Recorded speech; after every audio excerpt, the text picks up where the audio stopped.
it's Alicia Atout and welcome back to my page. Now today, it's not a travel vlog, it's not an interview, it's not a ramble, it's a Q&A. And I guess in a sense it is like an interview, but rather than me, the interview queen, and doing all of the questions are coming from you guys. That is right, you asked me a bunch of stuff recently, and now I'm taking to my channel to answer all of your Q's. I have to say, when these are coming in and I'm filtering them and I'm looking at which ones I'm going to answer, it's amazing because some of them are so intellectual and fun and out there and whimsical, and then other ones come in and I just think, who the fuck thought this was a good thing to ask? So anyways, I digress. Maybe one day I'll do a Q&A where I actually show you how messed up and idiotic some of the questions can be, but today is not that day, but I do have some really fun questions I'll be answering. So before we get to that, a quick reminder, like the video, comment anything you'd like to know in the future, and subscribe because the subscriptions truly help me grow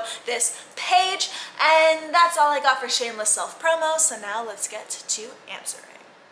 I have the questions in front of me, so if you see me looking down, that is why. But first up, Alicia Atout superfan wants to know, what is your workout routine? So, it's a couple different things, and I shake it up a little bit. I did try weight training a couple of years ago throughout the pandemic. However, with my carpal tunnel, one day my fingers went numb and I dropped a barbell on my foot, and it completely freaked me out. It fucked with my head. So I haven't done that in a hot minute. But what I do instead is I have a Peloton and I go on that baby. I try at least every day, every other day. Love it. I don't know what it is about spinning. I just enjoy it so much. And then outside of that, I do my sit-ups, my crunches, my squats, all that kind of shit.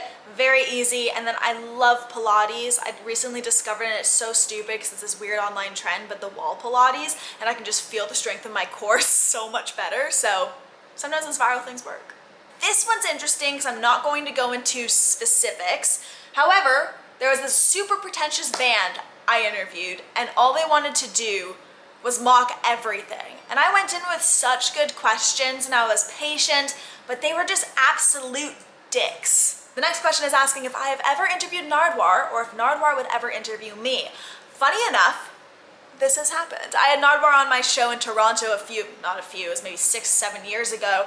I was playing a show at the Drake in town, and I went down, I interviewed him.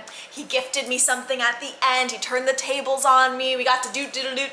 It was a phenomenal experience for me. It was an incredible interview. I learned so much about him and just the craft and art, and he's seriously one of my biggest inspirations because I love those little nuggets during a conversation where you still get to shock your guests no matter how many interviews they've done. He's amazing. Wrestling Covers is asking if they will ever see me in another wrestling promotion or company ever again. Right now, that's not a top priority or aspiration of mine. However, I've worked with, I ran the gamut when I was first starting in wrestling. I was with Impact Wrestling, did freelance for AEW, was signed to MLW for a couple of years, and with each company I learned and took away so much, and I loved the backstage promo aspect and the acting and playing off of people, and then just seeing my buddies every week. That's something I really do miss. So it's not out of question. If I was approached, I would absolutely love to do something. It's just seeing what the cards kind of hold going forward. Right now there's so much stuff going on with travel and YouTube and vlogging and Knotfest, and that stuff's been incredible. But if the opportunity came knocking, I'd have to answer. I miss it. Chris is asking, where's my favorite place to travel to?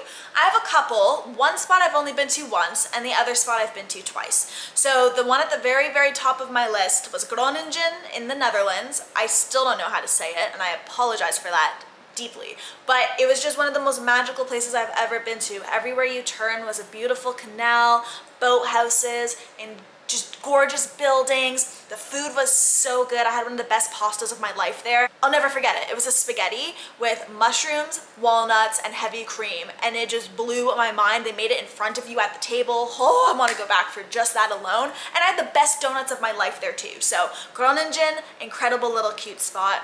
And then England. Been there twice now, just came back a couple of weeks ago from my second trip, and man, there's just something about there I fall in love with every time. This next one is asking me how long it took to build up my brand before it became recognized.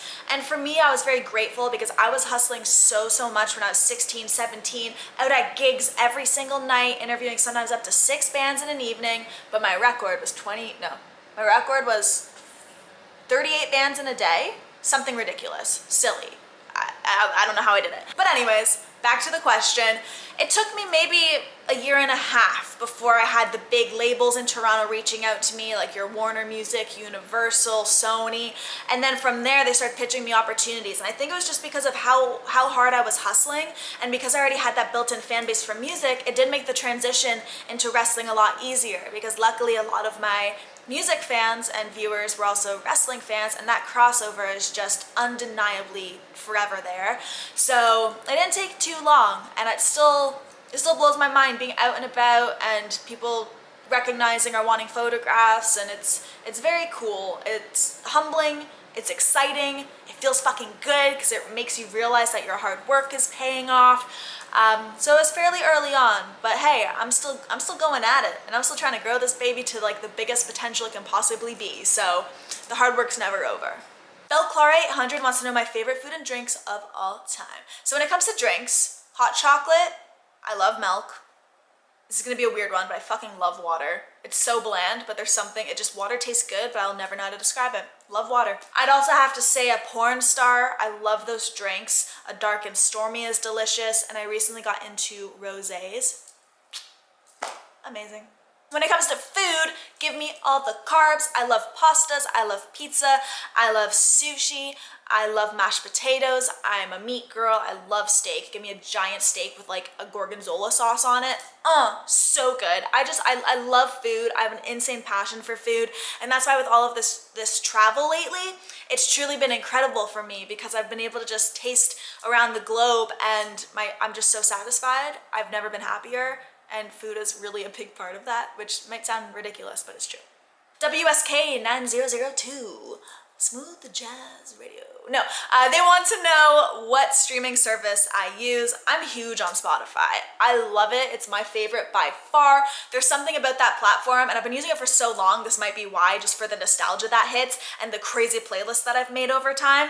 I just adore that platform. But he wants to know, what's your biggest goal in 2024? For me, happiness. I just want to keep being happy. And that is probably the cheesiest thing that I could say. Some of you are probably like, shut up, you hippy dippy bitch, but it's just the truth. I've never been happier than I am right now. My family's happy, everyone's healthy, work's been better than ever. I'm in the most loving relationship I could have ever contrived in my head. It's just, things are good and it feels nice. So to be able to carry this energy into the next year, that's truly all I could hope for.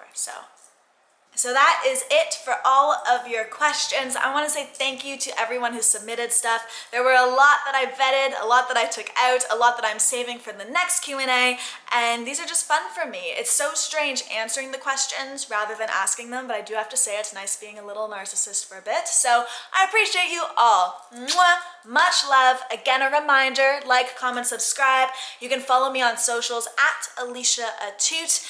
And that is all I have right now. I'm about to edit and watch a movie and probably eat something. And that's my evening. Very simple lady. Much love. I'll see you soon. And thanks again. Bye.